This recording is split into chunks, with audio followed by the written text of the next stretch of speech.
Apa huruf-huruf ziyadah dalam fi'il mazid? Assalamualaikum warahmatullahi wabarakatuh. Dalam video lepas, kita dah tahu yang kata kerja mazid ibarat kopi tambah perisa. Ada huruf asli dan ada huruf tambahan. Tapi persoalannya, huruf apa yang kita boleh tambah? Boleh ke kita main letak je apa-apa huruf suka hati kita? Jawapannya, tidak. Hari ini kita akan bongkar rahsia huruf ziyadah, huruf tambahan dalam bahasa Arab. Okey, hafal perkataan ini. Sa'altumuniha. Jom kita pecahkan. Ada 10 huruf kesemuanya. Sin, alif, lam, ta, mim, waw, nun, ya, ha, alif. Hanya 10 huruf ini sahaja yang layak menjadi perisa tambahan kepada kata kerja asal mujarad. Sekarang, macam mana kita nak campurkan huruf-huruf VIP ini?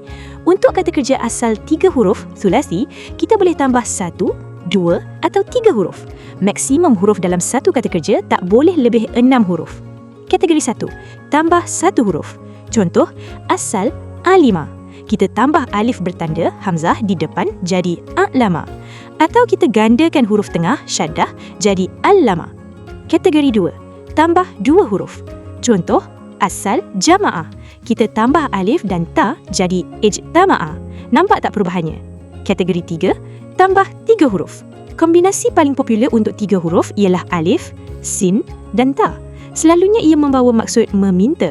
Contoh, asal ghafara. Tambah 3 huruf jadi istaghfara. Perhatian, ini adalah trap terbesar yang selalu buat pelajar keliru. Perhatikan betul-betul. Bukan semua huruf yang menumpang pada perkataan itu adalah huruf ziyadah. Ada 2 benda yang tidak dikira sebagai ziyadah. Ia tak menjadikan perkataan itu mazid. Pertama, huruf dhamir, ganti nama, macam waw jama'ah atau ta fa'il. Kedua, huruf mudhari', tanda masa kini atau akan datang, iaitu alif, nun, ya, ta. Mari kita uji. Perkataan yaktubuna, ada huruf ya di depan, ada waw dan nun di belakang. Adakah ini fi'il mazid? Tidak. Ingat formula emas kita. Kembalikan kepada fi'il madhi untuk huwa. Bila kita buang huruf mudhari', ya, dan huruf ganti nama, waw dan nun, yang tinggal cuma kataba. 3 huruf asli. Jadi ia adalah mujarrad, bukan mazid. Penting untuk kita fahamkan betul-betul asas mujarrad, mazid dan 10 huruf ziyadah ini. Ketiga-tiganya adalah kunci utama sebelum kita masuk ke bab wazan dalam subjek soraf.